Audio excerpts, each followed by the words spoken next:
কক্সবাজার জেলাধীন চকরিয়া বড়ইতলী ফয়জুল উলুম মাদ্রাসার সম্মানিত সিনিয়র শিক্ষক উস্তাজে মোহতরম অসংখ্য ওলামায়ে কেরামের উস্তাজ আল্লামা আব্দুস সালাম সাহিব রহমতুল্লাহ আলাই সাকাল্লাহু সারাহু ওয়াজাল জান্নাত মাসওয়াহু ইয়া রাব্বাল আলামিন। আজকে হুজুর আমাদের কাছ থেকে বিদায় নিয়েছেন, তাকে নিয়ে কয়েকটি কথা বলবো। তিনি একজন আল্লাহর ওয়ালি ছিলেন। তার জানাজায় অসংখ্য ওলামায়ে কেরাম, অসংখ্য ভক্ত জানাজার নামাজে অংশগ্রহণ করেছে। তার জানাজায় প্রমাণ করেছিল তিনি মানুষের কত হৃদয়ের পাত্র ছিলেন, শ্রদ্ধার পাত্র ছিলেন। তিনি মানুষের সাথে যে কত মহাব্বতের মানুষ ছিলেন, একমাত্র জানাজায় প্রমাণ করেছিল। দ্বিতীয় আরেকটি হচ্ছে, তিনি একজন আল্লাহর ওয়ালি ছিলেন। হাদিসে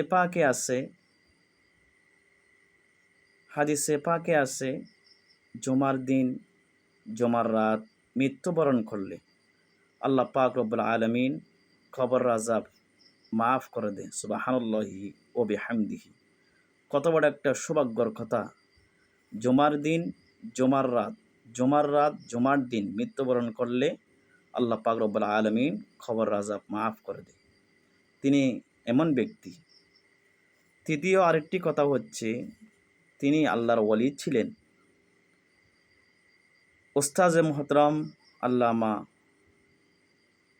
ইব্রাহিম আজিজি দামাত বারাকাতুহুল আলিয়া, তিনি জানাজার নামাজে কথা বলতে গিয়ে তিনি কান্নায় ভেঙে পড়েছেন। তিনি বলেছিলেন, ইনি সেই ব্যক্তি যার জীবনে একটি সুন্নত ও কজা হয় নাই, নফল নামাজ কজা হয় নাই। তিনি এমন ব্যক্তি, নফল কোনো সময় তিনি তরক করে নাই। এমন একজন ব্যক্তিকে, উস্তাজকে আমরা হারালাম। আল্লাহ পাক রব্বুল আলামিন তার জীবনের ভুল ত্রুটিগুলো ক্ষমা করে। আল্লাহ পাক রব্বুল আলামিন তার জীবনের সমস্ত ভুল ত্রুটি ক্ষমা করে। আল্লাহ পাক রব্বুল আলামিন তাকে জান্নাতের উচ্চ মেহমান হিসাবে কবুল করুক। আমিন ইয়া রাব্বাল আলামিন। এবং তার পরিবারকে সবর জমির দান করুক।